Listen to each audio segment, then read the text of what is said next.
Kembali lagi bersama Pora Podcast Sejarah. Di sini kita kedatangan narasumber bernama Syam. Halo teman-teman. Nah, di sini kita bakal nanyain tentang DITI di Jawa Tengah. Oke, langsung saja. DITI di Jawa Tengah ini tentang apa sih dan siapa tokoh utamanya? Oke, DITI itu singkatan dari Darul Islam atau Tentara Islam Indonesia. Gerakan ini punya cita-cita mendirikan negara Islam Indonesia. Nah, untuk di Jawa Tengah, tokoh utamanya itu yang memimpin pemberontakan di wilayah Tegal, Brebes, dan Pekalongan. Tokohnya itu adalah Amir Fattah Wijaya Kusuma. Nah, apa sih latar belakangan dari DITI ini? Katanya ada ini terkait dengan perjanjian Renville. Nah, betul banget itu. Latar belakang utamanya itu adalah kekecewaan terhadap hasil perjanjian Renville tahun 1948. Perjanjian itu mengharuskan pasukan TNI ditarik dari wilayah yang diduduki Belanda, termasuk daerah-daerah di Jawa Tengah seperti Tegal dan Brebes. Amir Fattah dan pasukannya yang sebelumnya adalah Laskar Hizbullah dan kemudian bergabung dengan TNI merasa sangat dirugikan dan tidak dihargai. Apalagi mereka juga menolak dominasi tokoh-tokoh sayap di kiri di pemerintahan.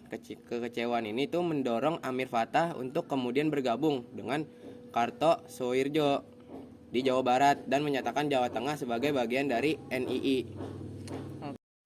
Oh, jadi gitu tentang latar belakang DITI. Nah, ini ada kopi nih. Seruput kali dulu kali biar nggak terlalu canggung banget nih. Boleh.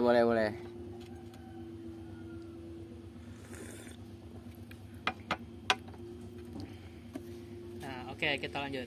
Selain Amir Fattah, ada kelompok lain nggak sih yang tergabung dalam gerakan DITI ini di Jawa Tengah? Oh, ada beberapa kelompok yang terlibat yang membuat gerakan ini cukup kuat. Selain pasukan Amir Fattah, ada juga Angkatan Umat Islam atau AUI yang dipimpin oleh Kiai Mahfudz Abdurrahman atau Kiai Simulagung di wilayah Kebumen. Nah, Batalion 426 dari divisi Diponegoro yang berpusat di Kudus dan Magelang. Mereka memberontak pada tahun 1951. Merapi Merbabu Kompleks atau MMC yang merupakan sisa-sisa anggota DITI yang melarikan diri ke pegunungan Merapi Merbabu dan melakukan tindakan kriminal. Oke, nih. Bagaimana sih respon pemerintah untuk menangani DITI ini? Sebenarnya pemerintah tidak tinggal diam, tapi untuk menumpasnya, TNI melancarkan sebuah komando operasi militer yang sangat terkenal, yaitu Operasi Gebrakan Benteng Negara atau GBN. Operasi ini dibentuk pada tahun 1950 yang dipimpin oleh Letnan Kolonel Sarbini dan melibatkan pembentukan pasukan elit yang disebut Banter Raides. Nah, pasukan Benteng Raides ini yang secara khusus dilatih untuk memburu gerilyawan DITI. Berkat operasi ini, kekuatan DITI di Jawa Tengah berhasil didesak hingga Amir Fattah akhirnya tertangkap pada Desember 1950. Oh, begitu. Apa sih dampak dari pertarungan DITI ini untuk keseluruhan? Sebenarnya dampaknya itu jelas menimbulkan keresahan, terus ada ketidakamanan juga dan penderitaan bagi masyarakat karena aksi-aksi penculikan kan. Terus ada perusakan juga, ada pembunuhan, banyak pembunuhan. Oh, jadi pemerintah ini ngerespon nih dari gerakan DITI ini. Ya, jadi pemerintah itu nggak bakal tinggal diem dan nyuruh TNI buat ngelancarin sebuah komando operasi militer. Oh, jadi gitu. Oke, ke pertanyaan ke selanjutnya nih. Apa sih dampak dari Minum ya, Mas. DITI ini untuk Nah. secara keseluruhan gitu loh? Kalau dampaknya itu jelas menimbulkan keresahan ya. Terus ketidakamanan juga dan penderitaan bagi masyarakat karena aksi-aksi penculikan, perusuhan, dan pembunuhan. Secara militer, Amir Fattah tertangkap pada akhir tahun 1950. Dan batalion itu 426 berhasil ditumpas pada 1951 dengan sisa-sisa pasukan melarikan diri ke Jawa Barat. Meskipun sisa-sisa kelompok terus ada hingga pertengahan 1950-an seperti MMC, penangkapan para pemimpin dan penumpasan militer terutama oleh Benteng Riders secara efektif mengakhiri pemberontakan DITI sebagai ancaman serius di Jawa Tengah. Oh, jadi gitu ya. Dampaknya tuh rusuh banget ya berarti DITI ini. Iya, dampaknya sangat jelas.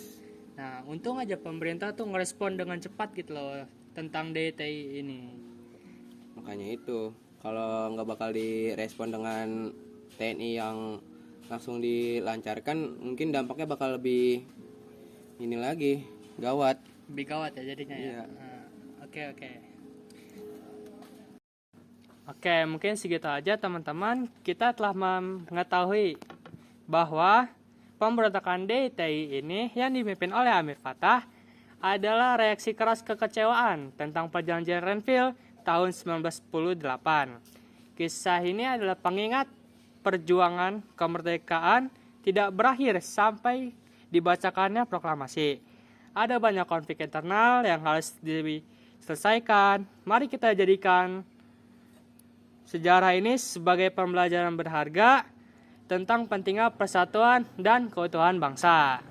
Oke teman-teman, semoga podcast hari ini tentang DITI di Jawa Tengah bermanfaat bagi kalian yang ingin mengetahui tentang DITI di Jawa Tengah. Oke, mungkin segitu aja dari Pora Podcast Sejarah. Saya Abdurrahman Asyam. Saya Randi Agustin. Kami berdua izin pamit. Tahun 1945. Kisah ini 48 dong. Iya. Teman-teman. Sabar nih belum direkam. Ya, aneh banget, kukira. Oh, jadi pada kesimpulannya gerakan DITI 45. Kisah ini 48 dong. Iya. Oke teman-teman, kembali lagi bersama Pora Podcast Sejarah. Gawat. Digawat aja jadinya ya. Oke. Bulan ya. Udah amat lah ya patah-patah ya. Ketidakamanan juga dan penderitaan bagi masyarakat karena aksi-aksi penculikan kan. Terus ada perusakan juga, ada pembunuhan. Banyak pembunuhan. Jadi begitu. Terus apa lagi? Jadi begitu. Sama ketahuan. Begitu. Terus Amir Fattah dan pasukannya yang sebelumnya adalah Ada apa tuh